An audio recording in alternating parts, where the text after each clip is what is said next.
मैं Rakesh Kumar Yadav, president federation of सदर Bihar trades association, general secretary Bharatiya Udyog व्यापार मंडल दिल्ली प्रदेश।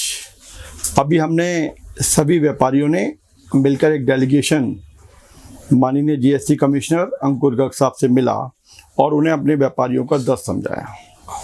अंकुर गर्ग साहब ने सभी समस्याओं से हमारा इत्तेफाक रखा और उन्होंने इस समस्याओं का सॉल्यूशन करने का तरीका भी बताया कि जो समस्याएं मेरे लेवल पर हैं, कमिश्नर लेवल पर है, मैं उसका तुरंत समाधान करता हूं। और उन्हें इंस्ट्रक्शन भी दिए और जो सॉल्यूशन मंत्री महोदय के लेवल पर होंगे, मनीष सिसोदिया जी करेंगे, उनके लिए आप भी लेटर लिखें और मैं भी रिकमेंड करके यहाँ से भेजता हूँ।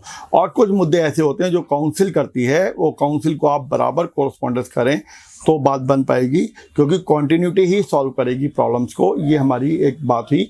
सबसे बड़ा मुद्दा जो था वो ये था कि जो वैट के केसेस थे या जीएसटी के केसेस हैं, उसके अंदर डिपार्टमेंट पूरे बैंक अकाउंट सील कर देता था, तो हमारी गुडविल बैंक अकाउंट्स में और जिन पार्टियों से हमारा क्रेडिट और डेबिट से अकाउंट चलते थे, उन पार्टियों से हमारी गुडविल ख़त्म हो जाती थी।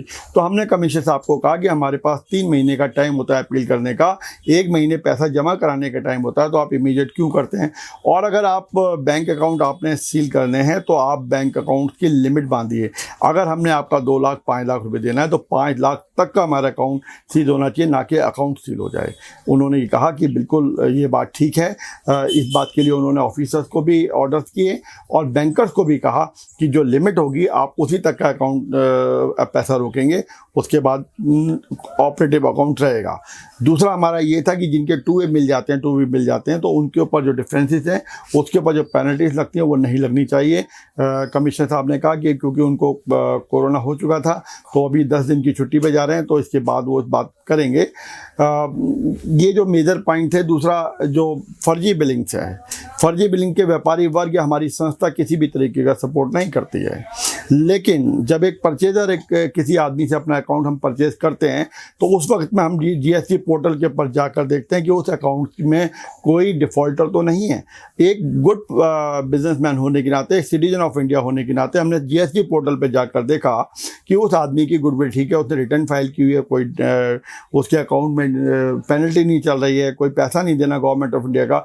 उस वक्त हमने उसको परचेज कर लिया माल, तो हमारी उसमें कोई प्रॉब्लम नहीं है। लेकिन 3 साल बाद, 4 साल बाद डिपार्टमेंट उस बोगस पार्टी डिक्लेयर करते हुए विद पेनल्टी परचेजर के ऊपर पेनल्टी लगा देता है। ये किसी भी दृष्टि से सही नहीं है।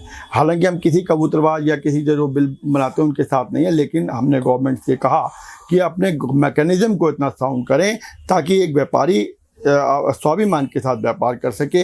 पेनल्टी का राज खत्म होना चाहिए, इंस्पेक्टर राज खत्म होना चाहिए।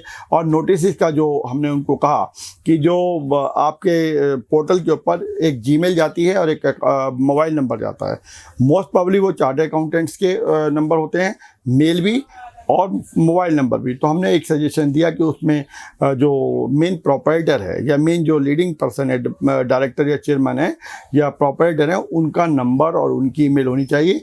दोनों को मैसेज जाना चाहिए, क्योंकि अगर दोनों को मैसेज नहीं रीड आउट, वकील साहब नहीं काम करते हैं या किसी तरीके डिफरेंसेस चल रहे हैं उनके साथ, पार्टी के साथ, तो उस पर कार्रवाई नहीं होती और करोड़ों रुपए की पेनल्टी लग जाती है। कमिश्नर साहब ने ये भी बात हमारी प्रॉपर कंसीडर की और डिपार्टमेंट्स को इस तरीके के ऑर्डर्स भी दिए। इस तरीके से हमने उनको नियर अबाउट 12 पॉइंट्स नोट कराए थे। तो उन्होंने कहा कि 10 दिन बाद आते हैं, एक बार फिर मैं मीटिंग कॉल करता हूं। और हमने ये भी सजेशन दिया कि पिछले पूर्ववर्ती कमिश्नर आपके 13वीं मंजिल पे जो आपका हॉल है, वहाँ पर दिल्ली की सभी संस्थाओं के डिफरेंट कैटेगरीज के लोग शामिल होते हैं और इसमें अपनी अपनी समस्याओं का रखते हैं। तो जो डिपार्टमेंट और व्यापारिक संस्थाओं के बीच में कोऑर्डिनेशन और कम्युनिकेशन गैप होता है वो ख़त्म हो जाएगा और बहुत सारी समस्याएं और बहुत सारे भ्रम हमारे आपकी मीटिंग के अंदर सॉल्व हो जाएंगे। आपके ऑफिसर्स भी होंगे, जो उनके स्तर की बात होगी वहाँ सॉल्व होगी, और हमें आगे जो कार्रवाई करनी होगी एक लीडरशिप के अंदर, वो हम काउंसिल से और मिनिस्टर से बात करके व्यापारिक समस्याओं का समाधान करने में सफल रहेंगे। और हमारी हर बात से अंकुर गर्ग साहब पूरी तरह सेटिस्फाइड थे। और जो बैंक का इश्यूज़ हो गया, नोटिस के इशू हो गए, ईमेल्स के इशू हो गए, उन्होंने अपने ऑफिसर्स को तुरंत ऑर्डर्स भी किए कि आगे से इस तरीके से काम होना चाहिए।